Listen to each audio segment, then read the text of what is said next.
Right, hello. Wind's starting to get up a little bit. Starting to feel that autumn breeze.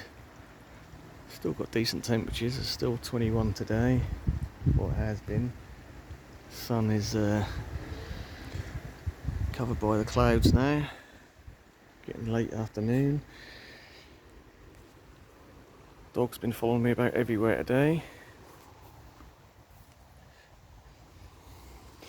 Be careful I didn't stand on him. So I was thinking about some of the house plants that I've been having outside. Obviously some can be more temperamental than others. I mean, just a little look. I've got a Kentia palm here and another one here. Now opening a new leaf. They'll be fine for the next month or so. Not worried about them, they can stay out. Again with the types of Dracaena and Philodendron, they can take down to, they probably take down to 5 before they start taking damage or start really sort of not looking good. So they'll probably be okay for the next few weeks or so.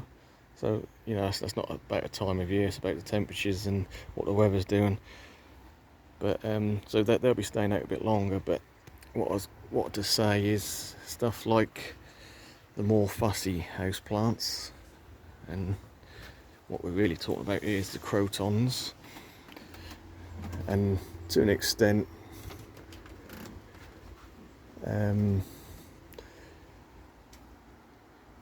some of the other stuff we've got in here.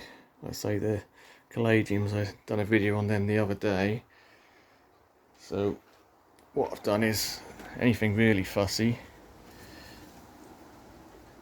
I'm going to transition in the summer house, where we've got a skylight, so it's fairly light in here, and obviously we've got the windows and doors at the front. It's a bit of a mess in here. We're sort of transitioning from summer to autumn, so a few things getting moved about. But yeah, so the idea is I don't really want the caladiums to start going dormant just yet, so I'll see if I can get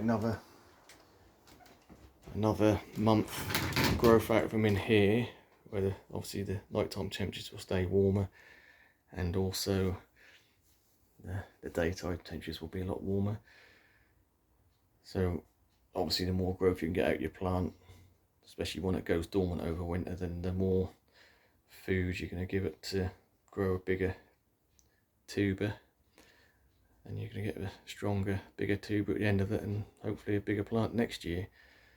So especially with the caladiums or something, this sort of fairly short growing season, you know, you want to try and extend it as best you can, whether it be in a greenhouse or bring them indoors as a house plant. Enjoy them as long as you can before they start wanting to go dormant. But yeah, the crotons, which were in the border most of the summer, have put on some good growth. I mean, these were just cheap ones. These are just cuttings. I think I paid £3 for these Morrison's. You could tell they were cuttings when I got them. In fact, when I got this one, I bought it mainly for this big leaf. That's got quite a decent sized leaf on it here, but it had a couple of sort of big leaves and a couple of tiny little leaves, and over the summer it's done some growing. Actually got some quite nice colours, reds, dark greens, yellows. And so let's look at this other one. The good thing about the crotons is the more light they get, the more colourful they get. So this one's really sort of vibrant oranges and reds. But the problem is they don't like change. They don't like to be transitioned too quickly. So the idea is, in this more controlled environment, like I say, not really any wind, a bit warmer at night, a lot warmer during the day, but less light than they're getting outside. so they're getting the heat they still need, but they're not getting so much light. So I think the danger with the crotons is that you get a lot of leaf drop when they transition too quick and too many things at once. So if you can limit just you know, if I had these in the garden and just took them straight indoors, you really sort of asking for trouble, because they don't like the change. Like I said, probably not explaining this very well, but you don't want to change light, heat, humidity, you know, everything all at once. If you can just transition it slowly and just change. The idea of this is I do have the door open in here during the day, so there's a bit of airflow and it's fairly humid in here, so it's similar as outside, apart from the light's a bit lower. So if I'm transitioning them to a lower light but still keeping some heat and humidity and a bit of airflow around them. So after a couple of weeks they'll be better suited, if they don't throw a tantrum, to move indoors as a house plant once they've adjusted to slightly lower light. But I mean, you could take your chances and take them indoors on a sunny windowsill. That may well do, you know, it may work, but you know, everything's a gamble, I suppose. I mean, I've not had much luck with crotons in the past, to be honest, and this year this is what I've decided to do. So I'm hoping that'll do the job for me this year, because every year I do, you know, they start off in the conservatory in the summer, in the spring, start the new growth off looking really good, then get them outside, loving it outside, and then as soon as autumn comes, you chuck them indoors and suddenly boom, they start dropping leaves, and before you know it, a month later you're just looking at a stick. And they can come back from that, but what's the point when you can buy them for £3? So really what I want to do is try and get a bigger plant. So I mean, if you don't mind just a small plant and start fresh every year, you know, for £3 you can do that. Or if you want a bigger, you know, some of these crotons, they get fairly decent size, you know, a good bush, you know, 4-5 foot tall and wide, and they're quite good looking plants. So for me, that's what I'm going to try and do this year. So we'll see. I'll keep you updated to see if it works or not. Incidentally, I've got a few other plants in here while I look at them. So we've obviously got the devil's ivy here. We've got a neon and some sort of slightly variegated pathos, if you like to call it that. I've got a cutting from my big monstera, which I'd done last year. That's been doing quite well in here.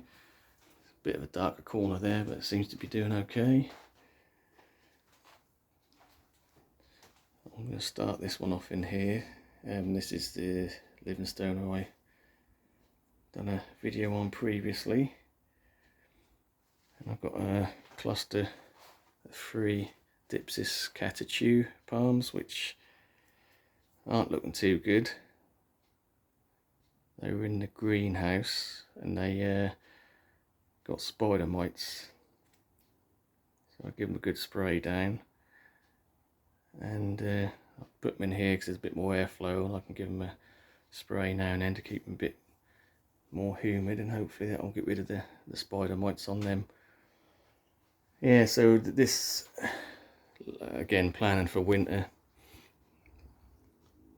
I will probably move most of the furniture to the back wall, and I'm looking to block half this summer house off, so everything for winter storage, you know, furniture and garden wise, will be behind that, and I'll get some dividing cloth, white hopefully, so that reflects a bit of light, because during the winter this gets full sun all day, because the sun's so low it just goes across. And obviously a lot of the plants out here at the moment, like the aces and the bananas aren't going to be there. The ace obviously dropped its leaves, bananas will be dug up. So there'll be a lot more light coming in, especially now I put the roof light in as well. This is going to be my greenhouse for the winter. I'm not going to actually heat my other greenhouse this year, which I have done last 2 previous years. That'll just be a cold stall, and this will be the one to keep things growing or keep things ticking over. So I'll probably heat the summer house at, I don't know, maybe just 5 degrees, because I think this warms up pretty quick during the day when the sun's out. Even in winter this will be getting to a reasonable temperature in here, so it's not so bad if you've got cold nights. If you've got a sort of a bounce back during the day, it's not to say you want a plant going from freezing cold to boiling hot. It's, you know, a lot of plants will, you know, hardiness level will be, oh, we're down to 5 degrees or 7 degrees and that's it. Yes, over a prolonged period, or, you know, without bounce back temperature. So anyway, I'm going off the subject. Basically, we're looking at, I'll have tables across the front here. I'll be stacking a lot of my half-hardy palms and other things I want to keep going over winter, just ticking over all along the windows and doors here. I probably will put some bubble wrap over the inside the roof area and around the windows. The walls on this are very much insulated pretty well. I mean, the wood is 1.5 inches, and I've got 1.5 inches foam, and I've got another fascia of wood as well, so it's a good well over 3 inches thick, the walls, other than the front. So that's going to be the weak point, but that's where it's going to let the light in. So that's just a little plan what I'm hoping to do for winter. And yeah, when I start setting up, I'll keep you updated. It's a few weeks off as yet, but yeah, that is the plan. Anyway, it's quite warm in here, so I want to get some breeze out here. Right, thanks for watching. We'll catch you on the next one.